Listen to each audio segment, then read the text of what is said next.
Hello and welcome to my channel where we talk about all things dinosaur and other prehistoric animals.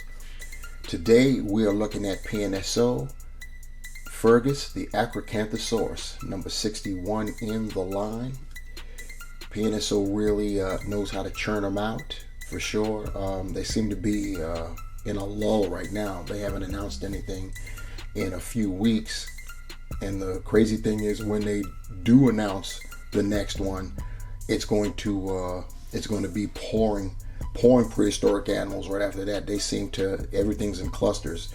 They go through droughts, and then when they start announcing, they put out a whole bunch. So I don't know what they have got going on. I haven't had my ear to the street to hear about any rumors, so it'll be a surprise to me unless I catch a rumor anytime soon. But we're not going to worry about what's in the future. We're going to talk about what we got going on right now, and that is Fergus the Acrocanthosaurus. You see the PNSO packaging.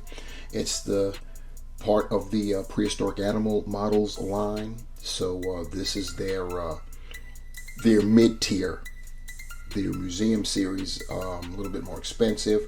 Both are approximately in the 1/35th scale.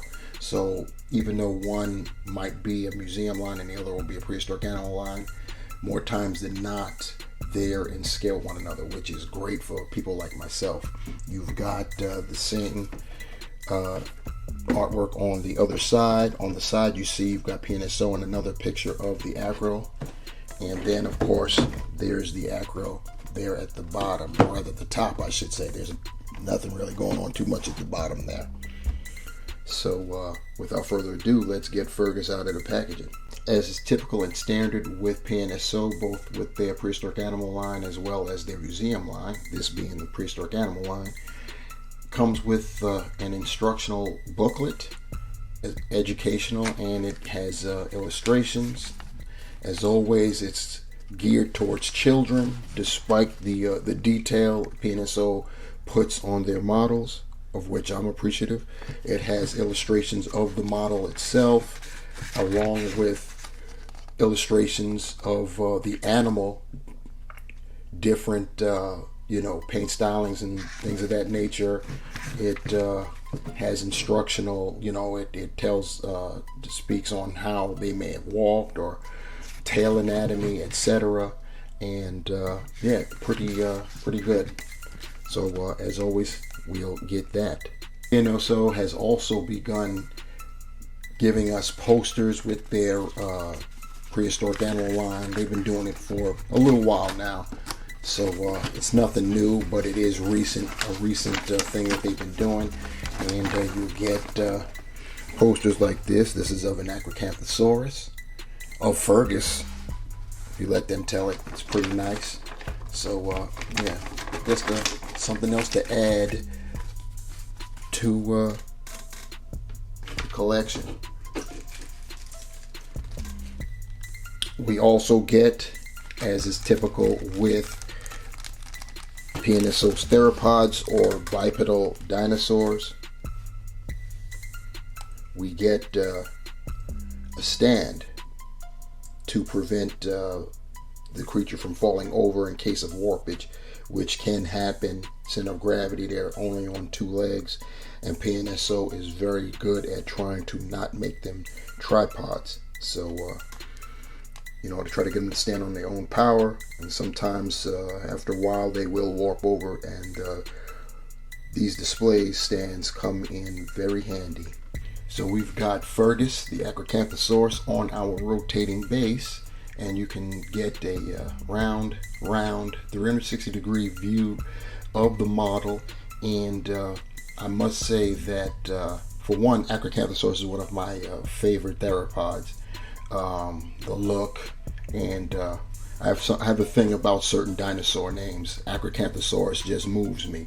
My favorite dinosaur name is Baryonyx. Just sounds cool, what can I say? But anyhow, we're talking about the Acrocanthosaurus right here.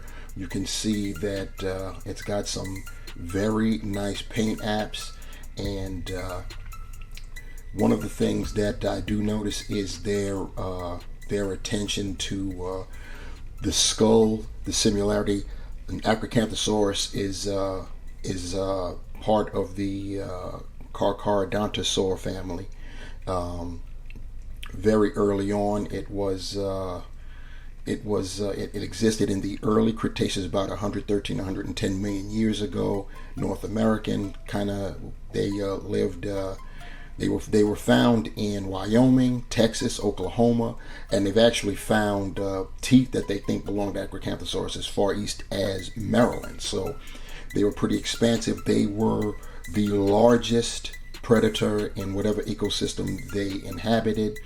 Acrocanthosaurus came in at about 38 feet long. So, yep, they were some big boys and girls. This model is it comes in just under 13 inches at like 12.8, something like that. So if you do the calculations to see if it fits the 1/35th scale, it comes in just over. It would be 37. It would be a 37-foot animal, little over 37 feet. So this will fit near perfect in your 1/35th scale setups. So enough about that. Let's get Fergus off the platter and get a closer look at him. So here we have Fergus the Acrocanthosaurus. We've got him just standing there. We're giving you a static look at the dino, and yeah, he's a pretty impressive critter here. So like I stated earlier, I was talking about the skull, so let's get a closer look at that. Okay, getting a closer look at Fergus's skull. We'll look at the paintwork first before we talk about the structure. You can see we'll start off with the eyes, PNSO, with those blood orange eyes and the black pupils. Back at it again. That's you usually get that with PNSO. You see that the skull, the paint is like he's dark brown, goes gray as it goes further down the snout. You can see it's like gray with black spots there around the snoot. I guess those are supposed to be like I'm losing the word now, but it's the thing that crocodiles and alligators have at the ends of their snout to it's like a form of detection that they use. So PNSO has adopted that with their theropods. Other theropods from PNSO have the same thing, and they haven't skipped out on their Acrocanthosaurus. You can see the crests there, and they have a brownish color to them. It starts out tan and then works its way down darker, and then it gets even darker when it gets close to the end of the snout. You see the teeth there. PNSO believes theropods were lipless, so that's what they base their models off of. The animals not having any lips, so the teeth are always baring. And as always with their theropods, he has an articulated jaw, goes down pretty nicely. Looking in the mouth, you can see PNSO hasn't skipped out on the details there, making the tongue have the wet look.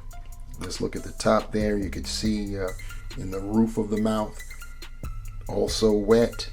You can see if you look deep in there, back there, you can see the nostril passageways going through, and yeah, so it's pretty cool there. Now, as far as the skull structure, like I was speaking on, let's zoom out for right now. And now that I've got Fergus backed up and zoomed out, I've got him off to our left so I can show you what I was talking about in terms of the accuracy with the skull. Here we've got PNSO's Carcharodontosaurus, and from which this whole subspecies are named after, because Carcharodontosaurus was the first found or the first described. So all of the species that fall in the category, they're held under the Carcharodontosauridae name. and that's what happened with Acrocanthosaurus. So turning them like that, you can see the similarities, both profile, and then when I have them pointed this way, you can see the similarities. The Acrocanthosaurus's skull is a bit narrower, but you can still see with the ridges and everything like that, that they are in the same family of dinosaurs there. Now having Fergus zoom back in so we can take a look at the rest of the model and the paint apps there. We will start, we've already done the skull, so we'll start there at the neck. You can see you've got the nice wrinkles at the neck there. Fergus's head is turning slightly to his right, so that's why you got the wrinkles right there. Looking at his throat, you can see the different colors right there. It's kind of pinkish right there for his throat. And here above it, it's more of it's like an orange type of color, very light, and then it gets pinkish there at the bottom of the throat. Looking at the body of the figure, the neck, very thick neck, very strong, powerful neck, you can tell. And looking at the body itself, you've got the striping right there, and very nice coloration, which is saying something for PNSO. They're known for being kind of drab. This is one of their better offerings in terms of how they portray the animal paint wise. I'm loving that. Looking at going down, you see the striping and the coloration there. It gets different colors, kind of like an olive tan. When you get down here, it gets even lighter as you get to the underbelly. Nice. Looking at his forelimbs, you can see that they're small, but you can tell they're quite powerful. 3 clawed paws there, or hands, whatever you want to call them. Some nice long sharp claws. He's got the wrinkles right there, you can see, because his right leg is pushing forward. You've got the wrinkles there and the stretching of the skin back there. I'm always making mention of that because I just love the attention to detail. You have the wrinkles on the legs. Going down, you see the gets darker when it gets closer to the bottom of the feet there. The dark colored claws. You can see, looking at the left claw, the left foot, it's got that dew claw back there. The same with the right, it's over there. And going down, you've got the tail tapering quite nicely there. The striping goes all the way to the tip of the tail. On the other side, we pick up where we left off there, and you see he's pushing off on that left leg, so the stretching is there in the front. You've got some wrinkles back there, and going back down, you could just see excellent coloration right there. Going back up, so you can see the key feature for Acrocanthosaurus. Acrocanthosaurus means high spine lizard, and that's because of exactly that. Very unique among theropods, that spine really is pronounced, and there's a lot of fatty tissue there, muscular tissue, that has created a hump. You can see the spines there going along the top. It goes all the way down to the tip of his tail, and you can see that there's some different coloration between the insides of the stripes and the insides on the body part in between the stripes. So PNSO has definitely found a way to mix it up some. So putting our Acrocanthosaurus forward, we'll zoom out and do some comparisons. We'll start off by bringing back our Acrocanthosaurus from PNSO. It's a beautiful looking figure, but the one caveat to the Acrocanthosaurus is the PNSO Acrocanthosaurus is that it was made too small. This is definitely a subadult sized figure. If you're going by the 1/35th scale, the Acrocanthosaurus should actually be larger than the Acrocanthosaurus. Acrocanthosaurus has been known to get up to about 44 feet long, so it should be decidedly larger than an Acrocanthosaurus.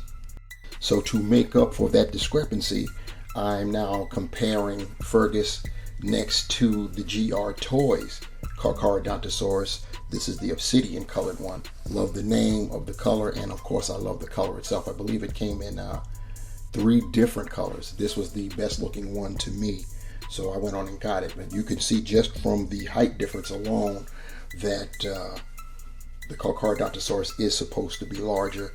And just to try to display that a little bit better, let me change it up some.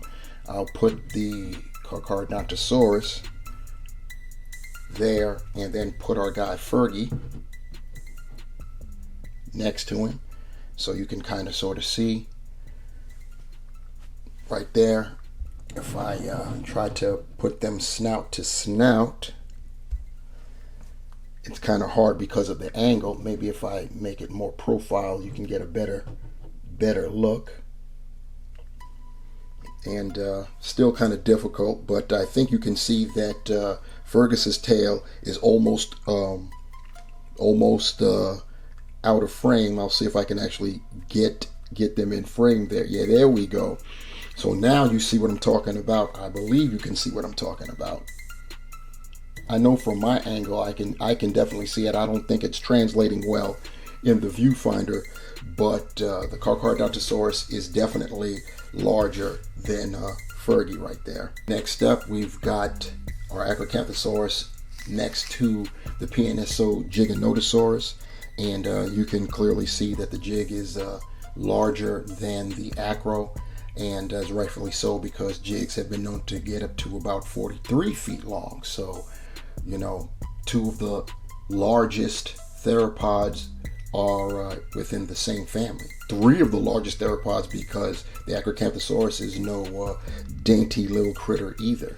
Now, the Giganotosaurus is part of the museum line, and admittedly, this was made just a little bit bigger. It's technically out of the 1/35th scale, so it is a bit oversized. It probably shouldn't be this large in comparison to an Acrocanthosaurus. To make up for that, we're going to sub in with the Eofauna Giganotosaurus, which is still larger than the Acro as it should be, but a little bit more reasonably down to earth. And just so you can see, I'll try to get them profile and get snout to snout, and still difficult for you to see from that angle, but can I get it any better so you can see that the tail? There you go. You can see that the Giganotosaurus's tail is tapering further out than the Acrocanthosaurus. So yeah, there's that. And of course, you know I can't conclude any theropod review without having it matched up against the big bad himself, Wilson the Tyrannosaurus Rex. And in terms of scale, they scale beautifully together, because having them snout to snout, Wilson represents a 39-foot long animal, and like I stated earlier, Fergus represents an animal that's almost 38 feet, and Wilson's tail tapers ever so slightly longer than Fergus. So these guys, they scale beautifully together. So in conclusion, this model from PNSO, Fergus the Acrocanthosaurus, you know it's got to be a welcome addition for myself.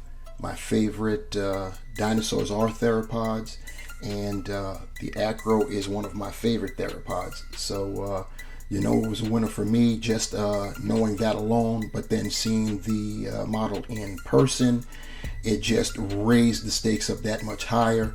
It's definitely painted well. The accuracy is just phenomenal in my estimation. It's the nice size, it's accurate as far as scale is concerned. The articulated jaw, as always with the theropods, is a welcome addition. And yeah, quite frankly, I'm glad to have Fergus the Acrocanthosaurus. It scales well with other similar sized theropods, especially if you're talking about you get out of the PNSO realm, because the Acrocanthosaurus from PNSO is undersized. They need to redo that, make it more accurate. But the GR Toys is definitely suitable to go up against at the 1/35th scale. So if you like mixing and matching, then you can do so, and you'll be within scale. So that's also a great thing. That'll do it, guys. Thank you for sticking around with me to review Fergus the Acrocanthosaurus from PNSO. Please like, share, and subscribe to the channel. The goal is to get to 200 by the end of July, and I need you guys to help me out with that. Please leave comments below what you think of the review, what you think of the model, what you think of the species.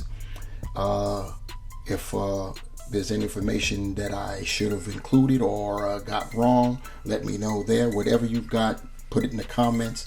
If you want to be notified for the next time I upload a video, please hit that bell, and that will happen for you. And yeah, that'll do it. On behalf of Fergus, the Acrocanthosaurus, and Ruckosaurus Rex, I want to say thank you and take care.